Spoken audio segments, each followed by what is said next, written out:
భువనగిరిలో బీజేపీకే మొగ్గు, cantonment BRS అభ్యర్థి నివేదిత. రైట్, ఇక మేము చాలా సందర్భాల్లో చెప్పినాం, ఇక్కడ దీంట్లో కూడా రాసింది అదే అనుకుంటా. సెకండ్ థర్డ్ ప్లేస్ లో కాంగ్రెస్ బీఆర్ఎస్ బూర నర్సయ్యకు కలిసి రానున్న గతం అనుభవం ప్లస్ కానున్న గౌడ సామాజిక వర్గం ఓటు బ్యాంక్. చామల కిరణ్ కుమార్ రెడ్డి, క్యామ మల్లేష్ ముందు సవాళ్లు. ఎంపీ ఎన్నికలపై జన్ లోక్పోల్ సర్వేలో ఆసక్తికర విషయాలు. ఒక్క ఎమ్మెల్యే లేకుండా గెలిచేందుకు అవకాశం, ఇద్దరికి నో ఎక్స్పీరియన్స్. ఇది ఇక్కడ ఎక్స్పీరియన్స్ అనేటువంటి మాట కంటే కూడా బీసీ ఓటర్లు, బీసీ ఓట్ల యొక్క ప్రాధాన్యత ఈసారి ఈ ఎలక్షన్స్ లో స్పెషల్లీ భువనగిరి సెగ్మెంట్ లో చాలా డిఫరెన్స్ తీసుకురాబోతుంది. ఒకవేళ బీసీ ఓటర్లు గనక అందరూ డిసైడ్ అయ్యి బూర నర్సయ్య గౌడ్ గనక ఓటేయాలని డిసైడ్ అయితే ఆయన గెలుపుని ఎవ్వడు ఆపలేరు. ఇది నల్లేరు మీద నలక. ఎందుకంటే 3 లక్షల పైచిలకు ఓట్లు కేవలం బీసీలకు ఉన్నాయి. అయితే బీసీలందరూ ఏకపక్షంగా నిలబడతారా, బీసీలంతా ఆయనకు ఓటేస్తారా అనేది బీసీల ఆలోచన. ఎగ్జాక్ట్లీ.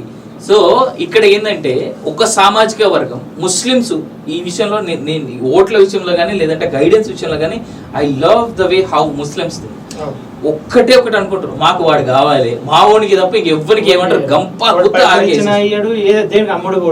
ఎగ్జాక్ట్లీ మా ఓనికి వేయాలంటే వేసేస్తారు. ఇదే అంశం, ఇదే విషయం వేరే వాళ్ళు ఎందుకు మిస్ అవుతారు? ఖచ్చితంగా ఇవాళ బీసీ అభ్యర్థిని ఇద్దరు వీళ్ళం కాదని బీసీ అభ్యర్థిని గెలిపిస్తే నెక్స్ట్ టైం ఏదైనా ఎన్నికలు వస్తే బీసీలకు ఇవ్వాలన్న ఆలోచన పార్టీలకు కలుగుతాయి. బీసీ వ్యక్తి ఖచ్చితంగా గెలిచేస్తాడు, డబ్బుతో అవసరం లేదని చెప్పేసి అన్న ఆలోచన నాయకులకు కలుగుతుంది. ఎగ్జాక్ట్లీ అండి. బూర నర్సయ్య గౌడ్ ఇవాళతోడు కాదు, నిన్నటోడు కాదు, ఆయనకి అనుభవం ఉంది. తెలంగాణ ఉద్యమకారుడు కూడా మరో.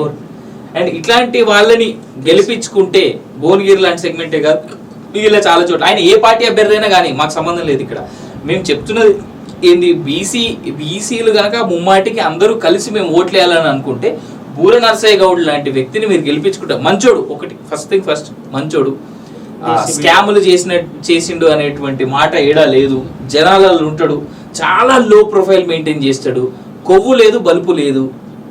సో ఇలాంటివన్నీ ఏం లేనటువంటి వ్యక్తి, చాలా క్లీన్ వైట్ పేపర్ లాంటి వ్యక్తి ఇతను.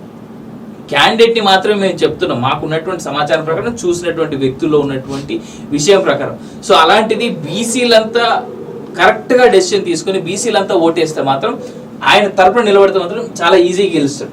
ఇక మిగిలింది జనాల చేతుల్లో 100%. బీసీలో కూడా ఐక్యత ఉందని చెప్పినటువంటి వ్యక్తి అవుతాడు ఆయన, దాంట్లో ఎలాంటి డౌట్ అయితే లేదు. గుజరాత్ మోడల్ ను విడిచిపెట్టండి,